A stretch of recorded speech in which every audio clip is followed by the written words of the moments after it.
It'll be a lot of fun, and I want to talk about the presenters this evening and jump right into the Jantzen Beach Carousel. So we, as I mentioned, have two uh, presenters tonight. Barbara Foz-Charles was one of the founders of the National Carousel Association. She's a designer of museums and has a passion for carousels, obviously.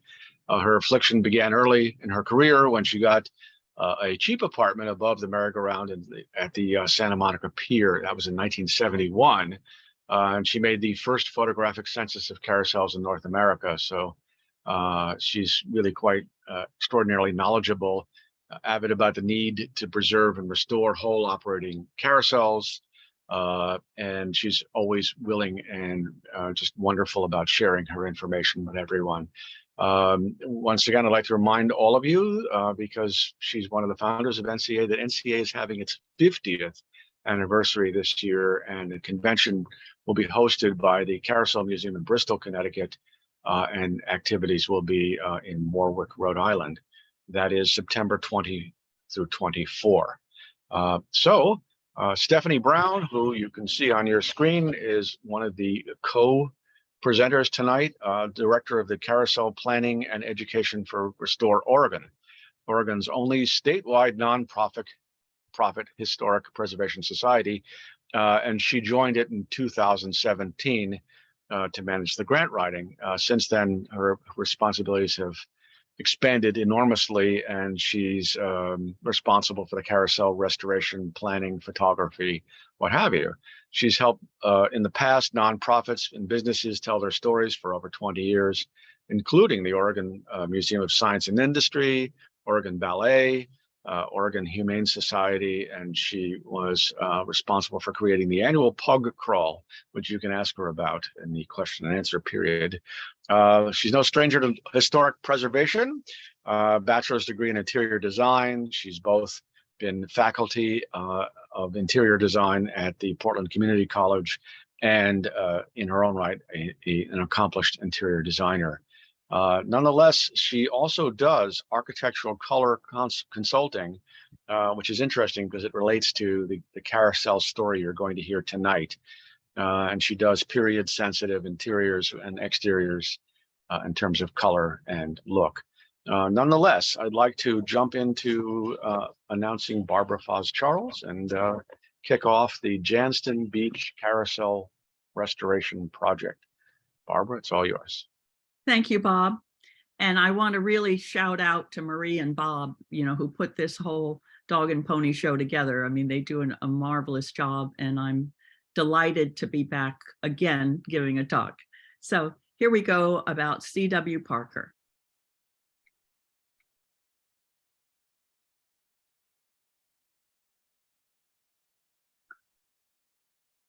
Wait a minute. Sorry. I think I know what I'm doing, and then I don't. Presenter view.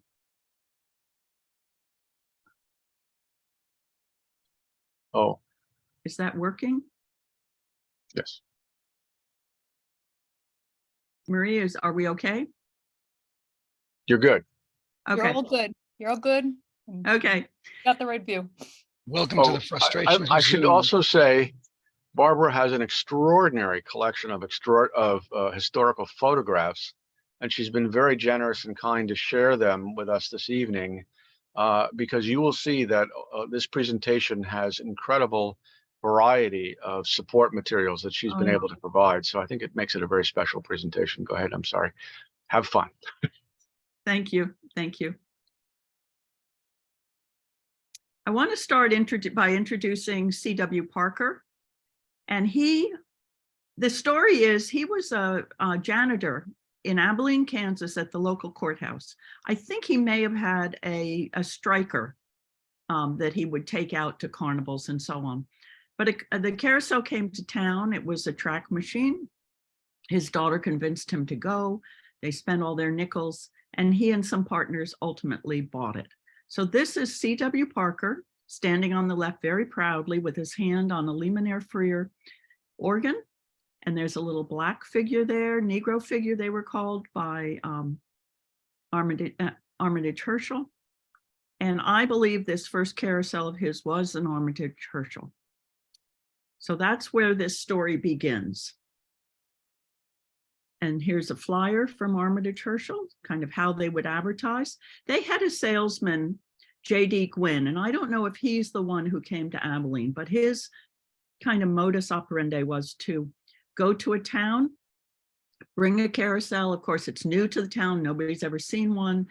It makes a lot of money, sells it locally, and then he wires back to the company to have the next one sent. And he did that all over the US, across Asia, and in Africa. So this may have been J.D. Gwynn selling the carousel. So here's the little story that Parker would always put in his advertising, that, and I like the end of it, that he played the horses and he played them strong. And unlike most men who dally in speedy horse flesh, he came out to the good because he bought the carousel. He also made shooting galleries early on, probably before he made carousels, certainly, and would sell those to carnivals. Then he built in Abilene a shop.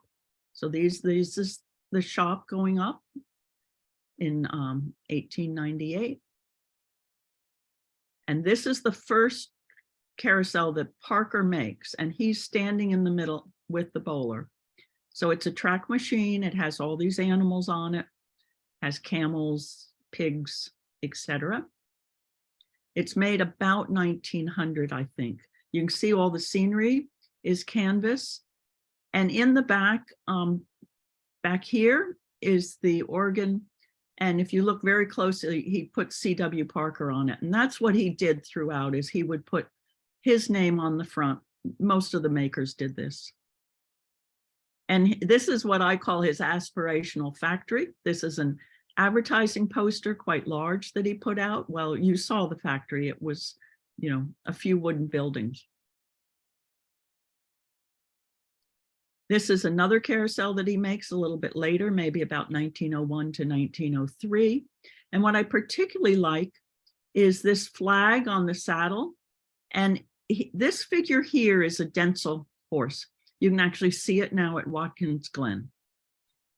The photograph is from one of Parker's own scrapbooks. So he would go back east, he would photograph.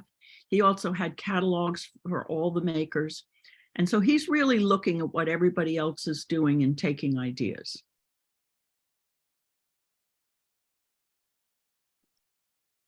Why isn't it going? Then he decides to start a carnival, and he makes his first jumping carousel for the carnival in 1902. These are kind of some of the shows I thought you might like to see that he has on the carnival. He's very up to date with Malay's Trip to the Moon.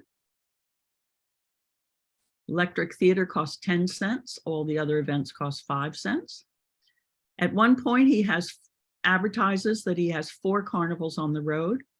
Ultimately, the last 2, City of Baghdad and Fairyland Amusement, combined to become White City by Night, taking the name from the 1893 World's Fair in Chicago that was called the White City. And there were also physical amusement parks, a number of them called White City Parks.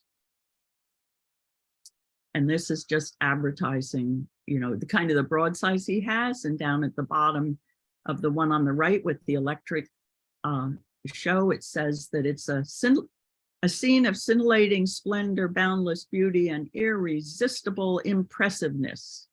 So that's Parker at his best, advertising away. This is what one of the carnivals would look like. So they're set up around a circle, kind of control the area.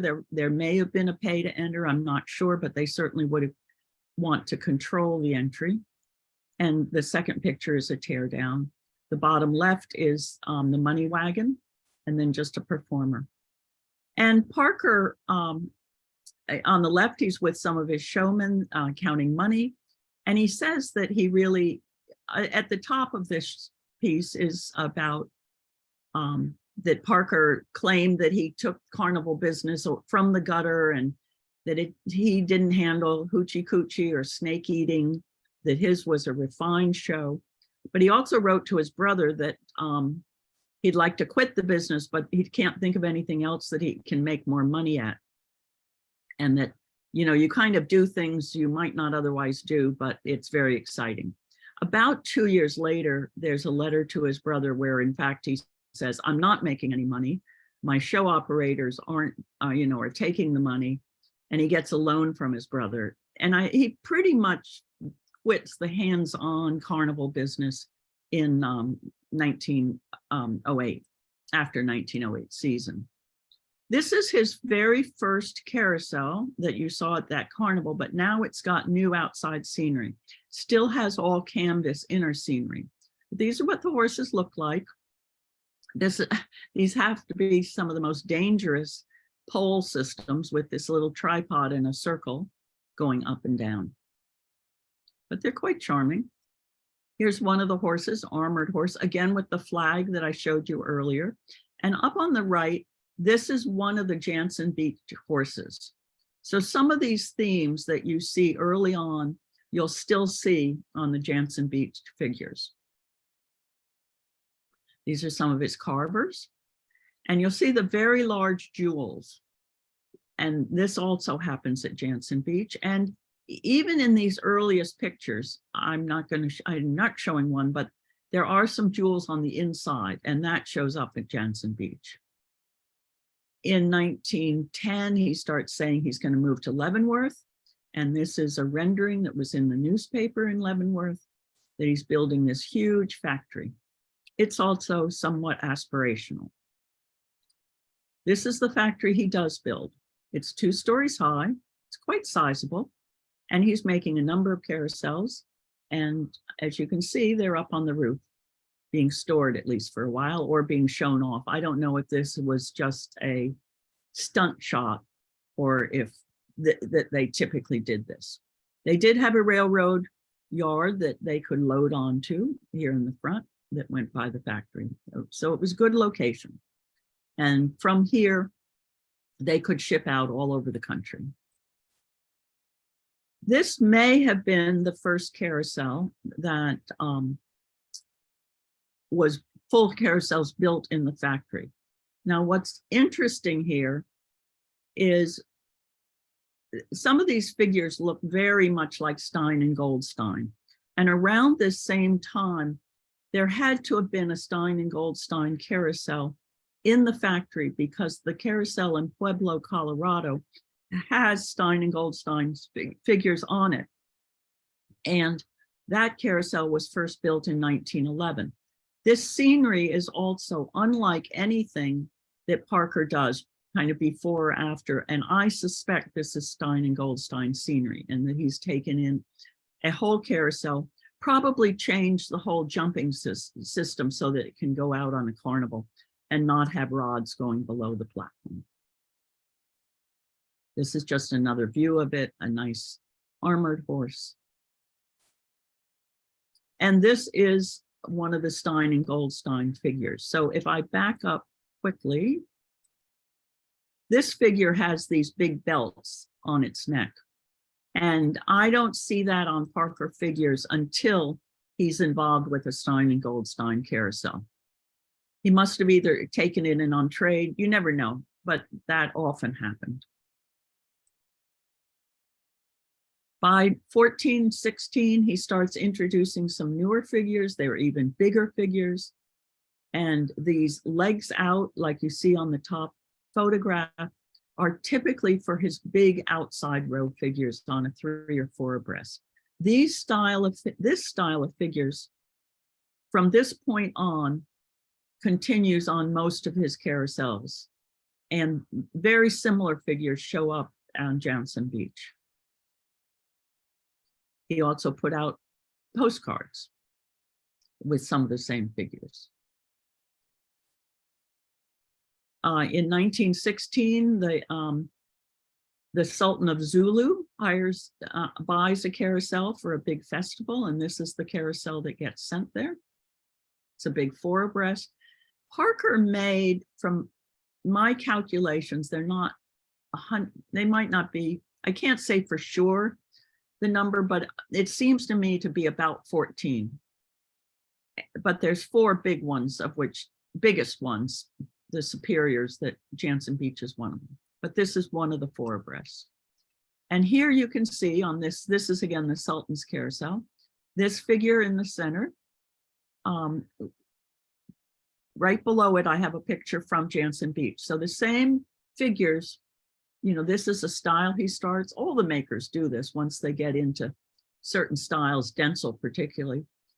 They'll keep reusing the styles. This is another, I don't know where this went, but it was another 4 abreast. And you look at these huge mains that I believe he's seeing some of the Ilian's mains, Stein Goldstein, seeing Coney Island. But what's interesting about Parker is, whereas say Muller and Ilian's really try for realism, I would call these styled, you know, so there's a Parker style that's just kind of unreal, but great fun, almost Baroque. Around this same time, the late teens, a couple of things are happening that influence Parker, that I believe influence. One is Louvre pretty much controls the West Coast. I mean, he's put carousels in Spokane, Seattle. One was going to be in San Francisco. He goes down the coast to Long Beach, Redondo Beach, etc. But he dies in 1918. But this is his big 4 abreast that's in Long Beach. So he really opens up the West Coast market for big carousels. Simultaneously, Philadelphia Toboggan starts to make carousels with this huge upper scenery. And this is actually a calendar that was in Parker's offices. It came in with the collection. And Denzel in 2021, that's incorrect. That's 1921, my mistake. Introduces his new style with the jesters, and this is Glen Echo. So Parker sees all of those, he has to, and he starts introducing what he calls his superior models with these very large upper crests. They actually are about 7 feet from lower part of the outer rim to the very top. This is the first of the superiors, and it went out to the Texas Fairgrounds in Dallas.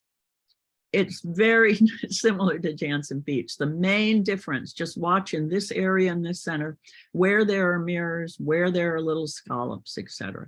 Otherwise, they're very hard to tell apart. There's a little bit of difference in some of the scenery, but not much. This is another one. This is at Alum Rock in San Jose. It too it's got these little draperies. Here only 2 on an area. The Wortham one had 3. And at the same time, J.A. Ellis loses his Denzel carousel on the Venice Pier and wants a new one. So he orders one of these superior carousels from the Denzel factory. On the left here, these are the records from the factory, and this is J.A. Ellis Amusement Company, Venice, California, Superior Park model 4 abreast, number 2. Number 1 was the Wortham. Shipped December 1921, Parker built organ. Well, if you see Parker built organ, that really means Parker built organ front, or Parker, usually he's using the guts of another organ. Okay, it's taken over in 1924. I would read this to mean that Parker may have operated it for a couple of years. It's stored in Long Beach, California in 1927. And then it goes to Jantzen Beach in 28, and Jantzen Beach buys it in 1935. So that's the record on this carousel. This is the carousel at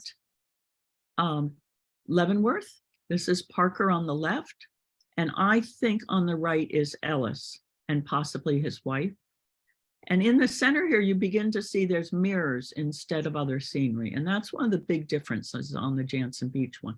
It also has this step-up platform. It's not a traveling machine like the Wortham one. So with a step-up platform, you've got rods that can go all the way down through the platform. And it still could move if needed. Here's the whole carousel set up outside of the factory. And after this, they would have taken it apart and shipped it west. This is Ellis on the armored horse in Venice, and probably Ellis, probably his wife. This is certainly Ellis. This must be his wife. And here's the 6 little figures that are on this carousel, the kitty figures.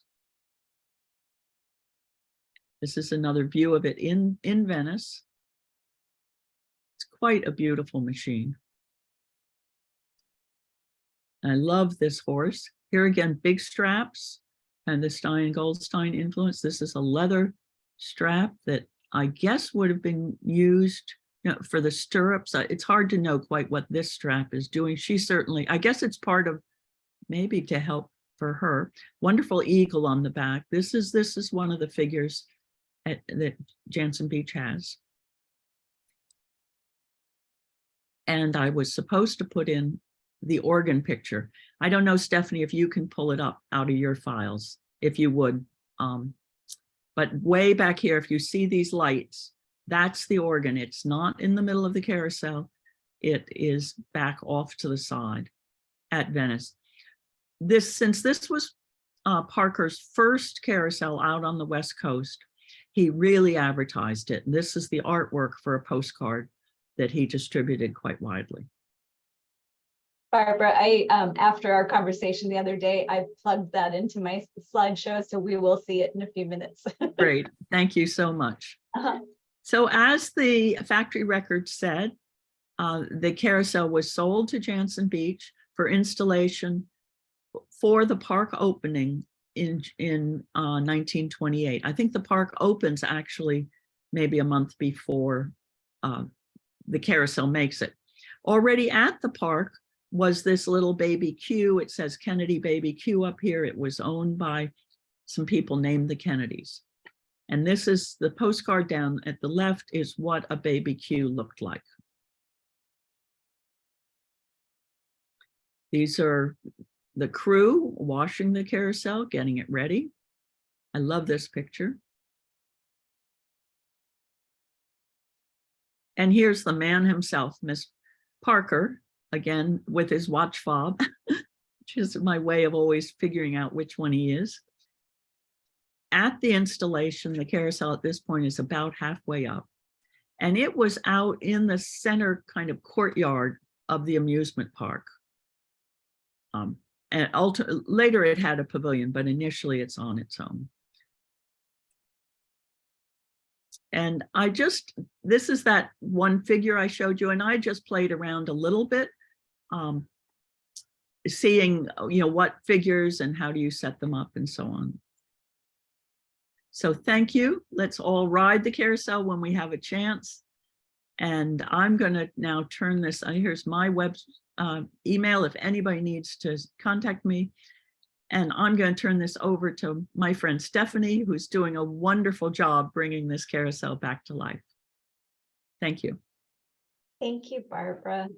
Give me just a moment to pull up. Oops, that.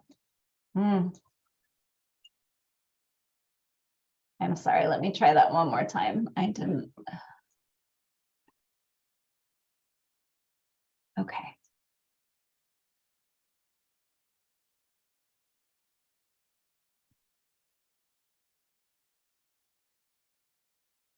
Oh my goodness, I thought I had this all set up and it's not cooperating. Aha, there we go. Thank you, Barbara, and sorry everybody for that little glitch. I will say before I get started that you're going to see some of the same photos that Barbara shared because they are her photos, but we're going to look at them in a little bit different way in the slideshow that I'm presenting. So what I'm going to speak to you about this evening is how we go about trying to choose historically sensitive colors for the carousel and how incredibly fortunate we are that Barbara's been so generous sharing the images that she has of the carousel from the 20s. Our carousel does not have its original paint layer anymore, so we can't use we can't use that to guide the repainting of the horses, but the photographs tell us so much that help us try to return it a bit more to the original look that it once had. So as we heard earlier, I work for Restore Oregon. We are Oregon's only statewide nonprofit historic preservation organization, and we have been around since 1977, and our mission is to save Oregon's historic places. I just have this little outline here to talk or to let you know kind of what to expect from what I'm talking about. I'll quickly share the carousel timeline, and then we'll look at some of those same photos again to see how the look of the carousel has changed over the years. And then we will talk about color for a little bit after that, including some before and after pictures of our horses. So I won't go through this whole timeline other than to say the carousel had a whole long history up until 2012 when Restore Oregon got involved. When the mall put the carousel in storage originally, they said it was going to be temporary, and then very shortly thereafter they destroyed the carousel's pavilion. Because of the size of the carousel, it's 28 feet tall. At its tallest point, it's 67 feet across. It weighs 20 tons. It is difficult to place it in an existing building because it's really pretty gargantuan in size. So when the carousel pavilion was demolished, it left the carousel without a home to return to. And our organization, like our sister organizations in other states across the country, publishes an annual list of Oregon's most endangered places. And so in 2012, we added the carousel to Oregon's list of most endangered places. And for 5 years, we tried to talk to the owners of the mall to see if they would work with us to try to figure out a way to bring the carousel back to the public. And they really were not responsive. Then in the summer of 2017, they contacted us and offered to donate the carousel to us, but we had 30 days to decide. And that donation was just the carousel. It didn't come with any funds to store it, to insure it, to restore it, to do any of the things that we needed to do to care for it. So initially, we agreed to take the donation because we were really afraid that if we didn't, it would be broken up into pieces and sold off, and we wanted to keep it intact and try to return it to the people of Oregon. So we had to do quite a bit of fundraising initially just to be able to afford to own the carousel. But then in 2020, we were able to really take a nice big step forward in terms of starting to do some good preservation planning. And that's what we're going to talk about tonight. So I'm going to start by just showing a few photos. Like I said, we've just seen them, but we're going to look at them a little bit differently this time and look at the carousel's appearance throughout history. So this first photo is one of Barbara's. Many of these historic photos are, and it is a picture of the carousel in the yard outside of the factory in Kansas. And the thing that I would draw your attention to would be the canopy and the way the canopy is painted. When we see pictures later of the canopy in the 50s, in the 70s, in the 80s, the 90s, and now, it tended to have a much more high contrast color palette to it. This is a little more subdued. I think the big difference you can see if you're able to see Marie's square on your screen right now, and she has a picture of the carousel as her background, you can see that currently the way it is painted, it has these big green leaves above the cherubs on the cherub shields. And we learned from Barbara's photos that it originally had these ivory leaves. And so that is one of the things that we are working on trying to recapture. So after the carousel left Kansas, it went to California, to Venice, California. And here is the photo that Barbara shared earlier. Lovely photo of the carousel. And I think, again, you can see the canopy really well in this picture. And one of the things that I find really interesting about it is it really does see, and you'll see some of the other work in a few minutes that we've done to try to understand what the paint looked like, but it really does seem like it was mostly ivory and white color scheme. And my assumption here is that much of the color on the canopy actually came from the light bulbs, because if you look at the bulbs that are in the foliage and the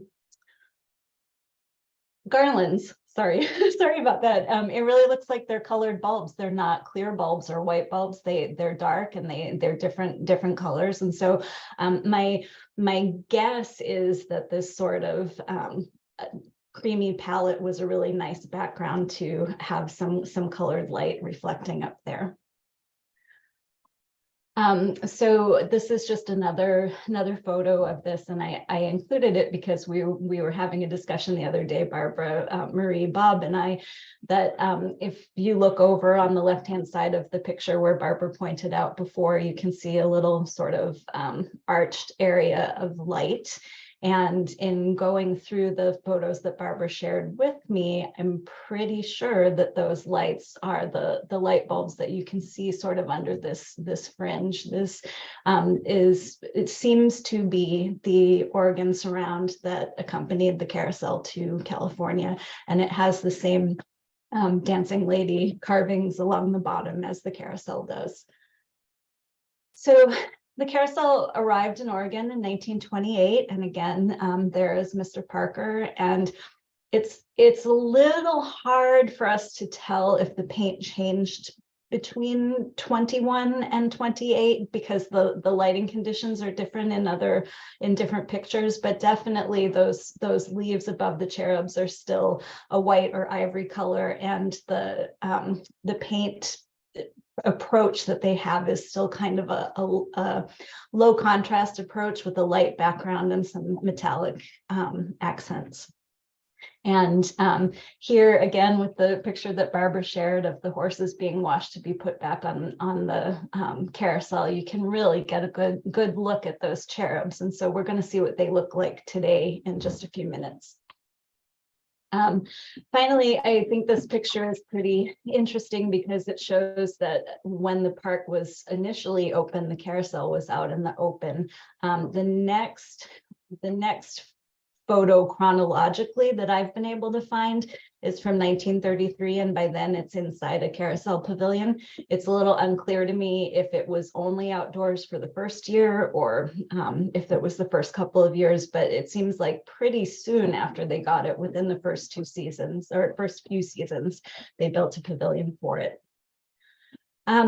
Then I don't have any photos of the carousel again until this photo, which, and I don't know if the date is correct, but in our archive it says 1949. It looks like it maybe is slightly later, maybe 50s, but the reason that I included this is you can see that sometime between the 20s and the 1950s, the paint scheme changed quite a bit. It's much more high contrast now. It has still a white background, but if you look at the garlands, if you look at the cherub shields, they have much darker paint. Not really sure what color paint, but it is definitely it's definitely more of a contrast between dark and light than the original paint scheme. There we go. And then I don't have any good examples after about the early 1950s photos of the carousel until 1972. So if anybody has some from the 50s and 60s and you want to let me know, please do. But again, thanks to Barbara, this photo on the right is a picture of the carousel around the time they were getting ready to open the mall. The mall opened in September of 1972, and the one thing that they kept from the amusement park that came before was the carousel, and they even, as you can see, used a carousel horse as their logo for many years. The color scheme in the 70s was very 70s. We have a lot of orange, gold, red, blue. We don't have a lot of pinks, greens, purples, natural colors. It very much is a color scheme that is of its time. You will see this horse in a few minutes because he has had some repair work done. The look of the carousel changed again in the 80s, and it still has the light blue that it had in the 70s, but they've added some white up at the top of the rounding boards. You're not going to be able to unsee this after I say this, but every time I look at it, I think that white part kind of looks like a sleep mask that you put over your eyes at night. And it really kind of almost changes the look of the shape of the canopy. Here we can see that the leaves are green and it has the red and yellow flowers. That color combination will be kept as the color palette changes in the 90s.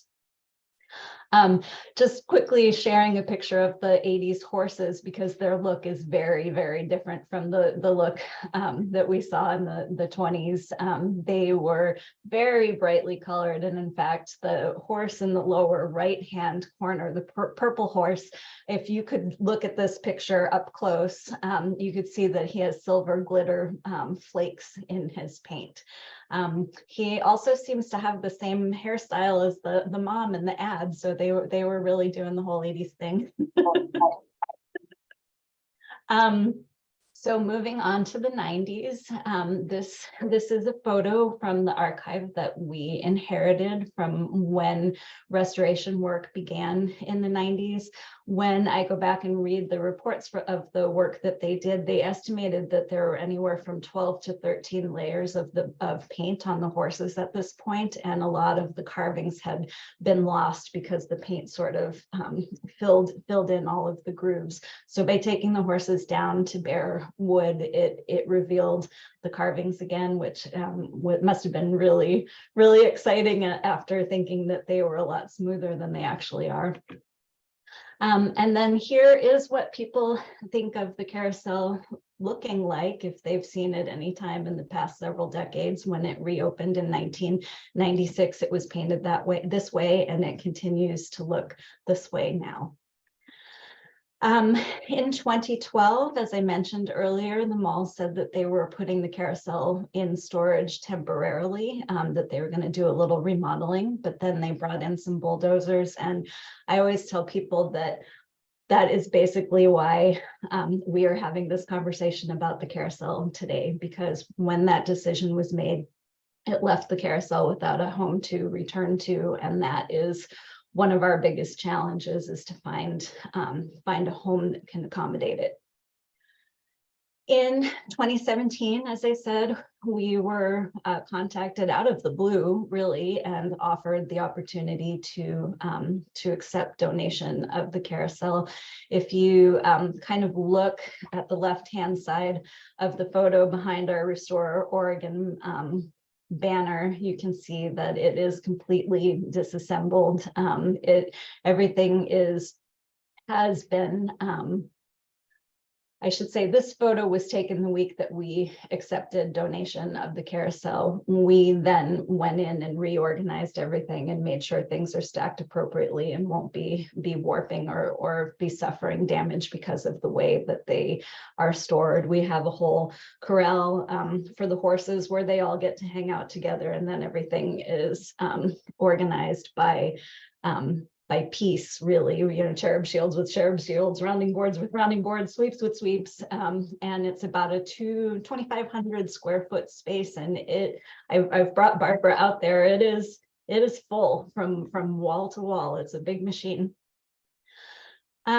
So in 2020, after doing some pretty aggressive fundraising, we finally had some budget to work with to do the exciting work. And we started by doing an inventory and condition assessment. So as Bob had mentioned earlier, my background is in interior design and specifically historic preservation projects, working on historic buildings.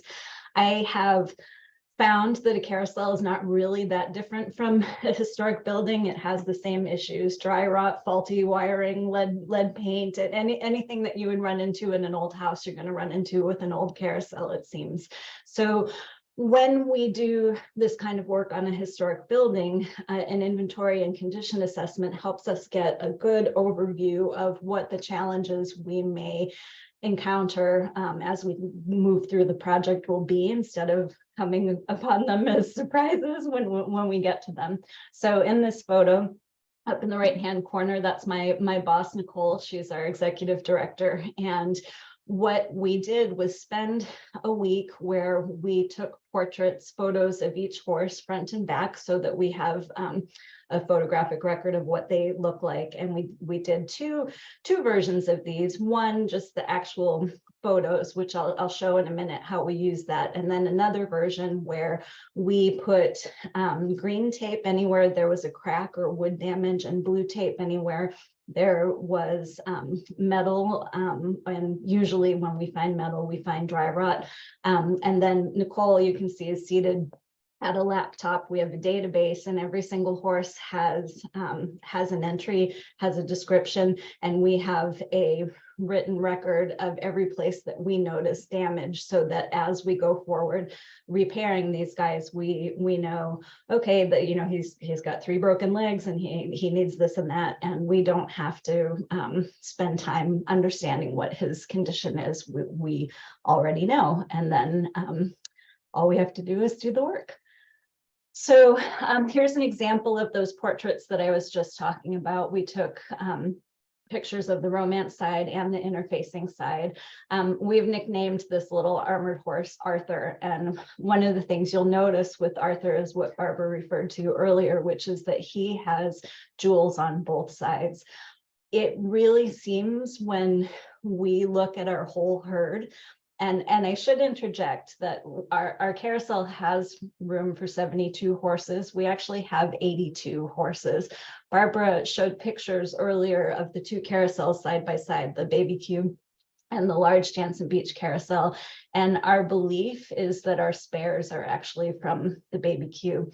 But when we look at who we have that has the jewels on the inside, it really seems that they're all inner ring horses. And our theory, although I can't prove it, as Barbara showed, our carousel has those large mirrors in the center stack where its twin had the carvings. And I believe those mirrors are there to catch the reflection of the inner side of the inner ring horses, because they're really pretty, and who wouldn't want to see that? So I then took the photos that we took and I ran them through Photoshop to make basically a line drawing of each horse. And the reason we did that was we could have asked our artist, Cora, to do a sketch or drawing to figure out how we were going to paint the horses.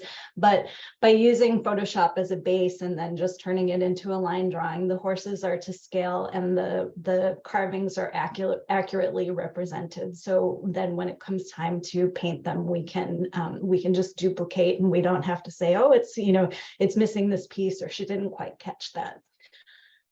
So our color team is made up of myself and our painting contractor, Cora Finney, and we work together as a team to determine the color palette for the carousel.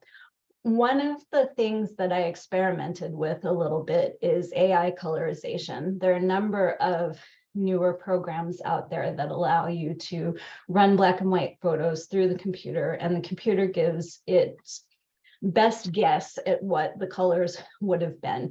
It is still in its infancy. It's not super reliable. I would not say that either of these pictures is giving us an accurate representation of color. Our purpose in using it is that we can see a lot more detail when the color is added in, even if the color isn't accurate. And I apologize because I should have put the black and white photo of the little girl on the horse next to the colorized version, because you could see a little bit better what I'm talking about. We can see more clearly how the paint was applied, the way it was stippled, where shadow is, where highlights are added, and it gives us a lot of information in terms of repainting the horses. So as I said, our line drawings are used as a base, and I turn them over to Cora, and she plays around. We've done a lot of research into what colors would have been a good guess for that time. But if we don't have pictures of the horses on the carousel, we just kind of try a few different versions, and we talk to each other, and we look at paint samples, we look at all kinds of books and photo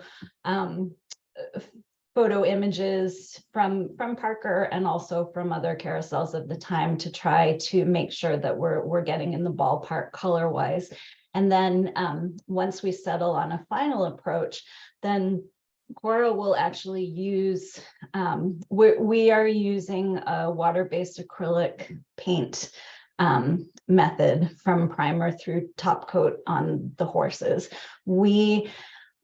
Actually, what we did was we created a survey, and we reached out to carousel restoration experts around the country and interviewed them about their different protocols. And people, we talked to probably about a dozen people, and then we tested each different protocol, and then tweaked it. But we tested it on pieces of carved wood, not on the horses themselves, and then subjected them to all kinds of really weird tests. One of the really fun ones that I should have probably put a picture in of was we wanted to make sure that the top coat was going to be protective, and so Cora had these boards with the different top coats on it, and she went to the movie theater, and they thought she was really weird because she didn't get any popcorn. She just bought a cup of the popcorn butter, the bright yellow butter. We got chocolate, we got lollipops, we got Kool-Aid, a bunch of things that you would think would leave a stain, and we rubbed them into the boards and let them sit overnight and wipe them off. And some of them did have faint, yellow and red ghosts left behind. And the one protocol that didn't have any stains left behind ended up being the one that we used. It performed really, really well.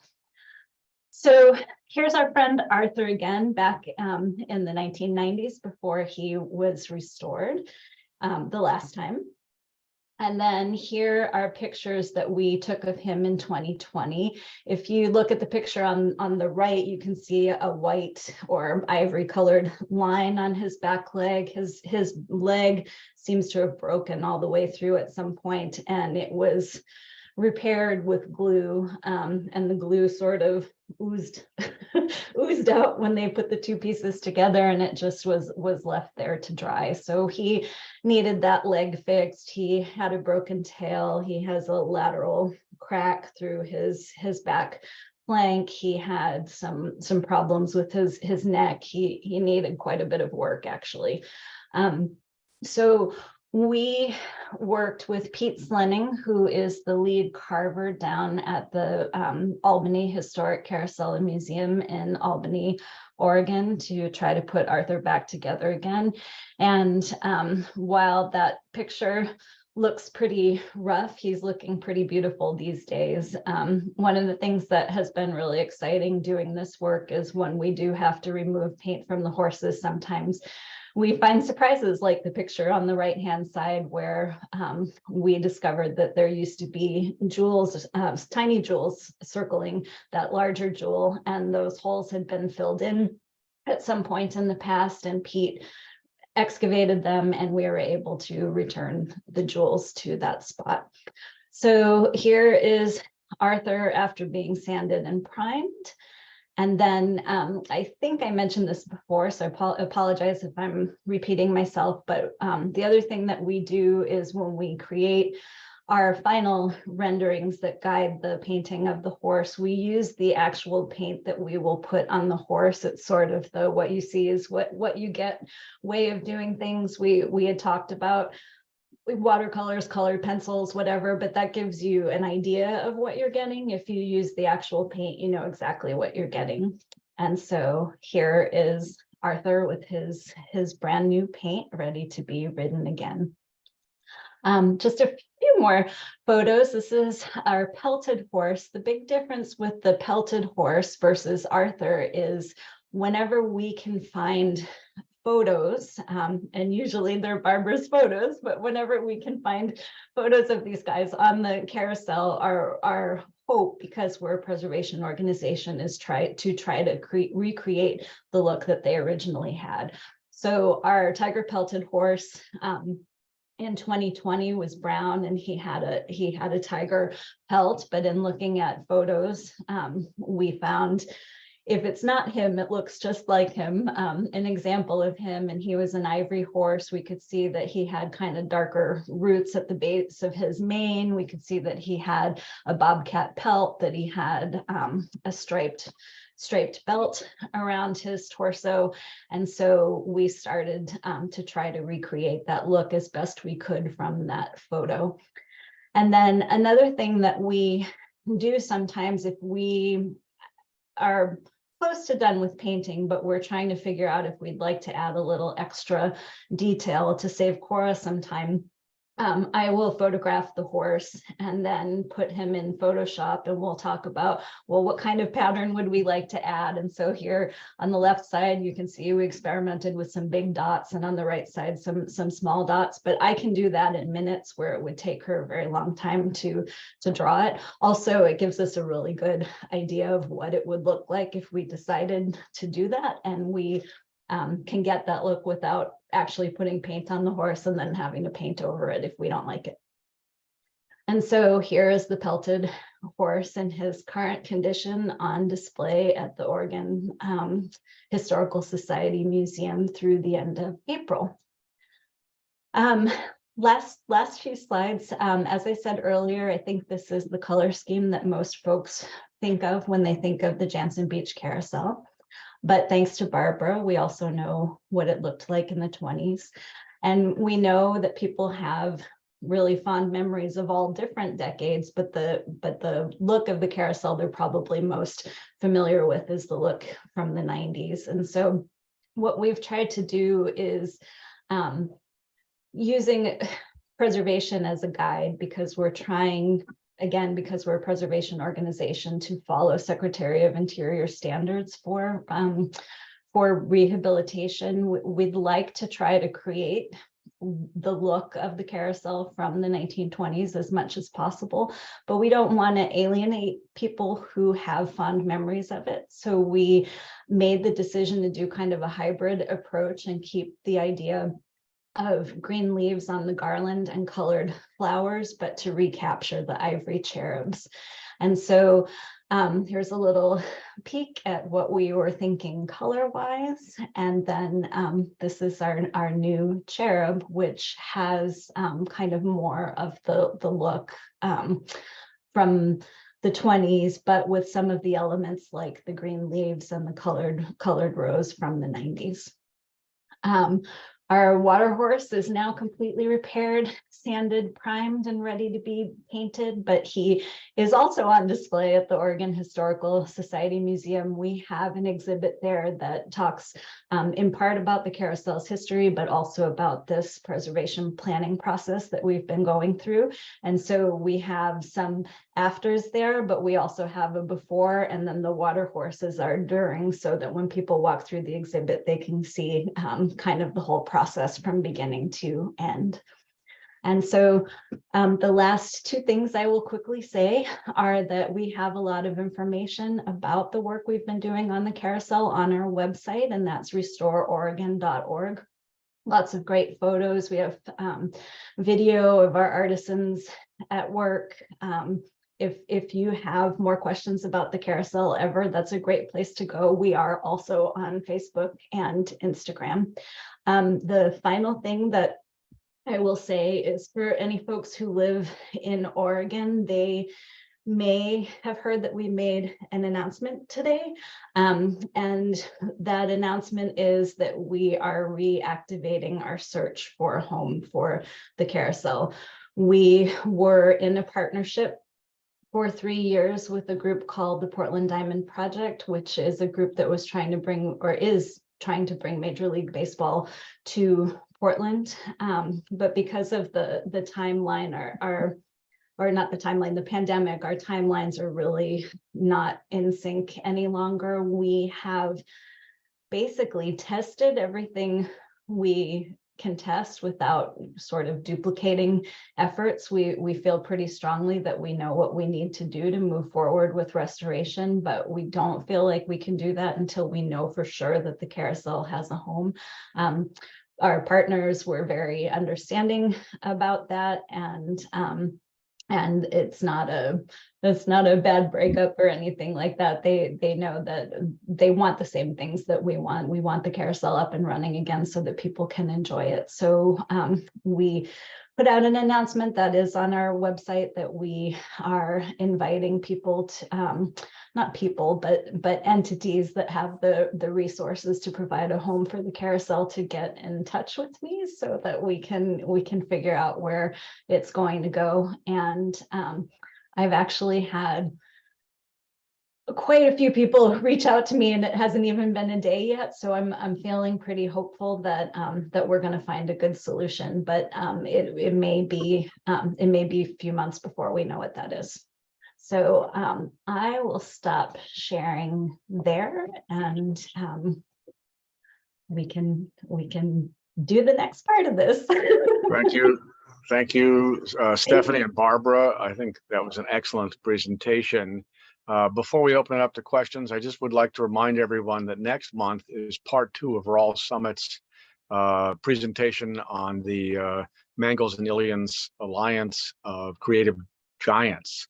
That's going to be April 6th. I think it's going to be an incredible follow-up to what we saw initially. I thought it was really quite fascinating because he did add some things that heretofore hadn't been public knowledge. So I think that was a lot of fun.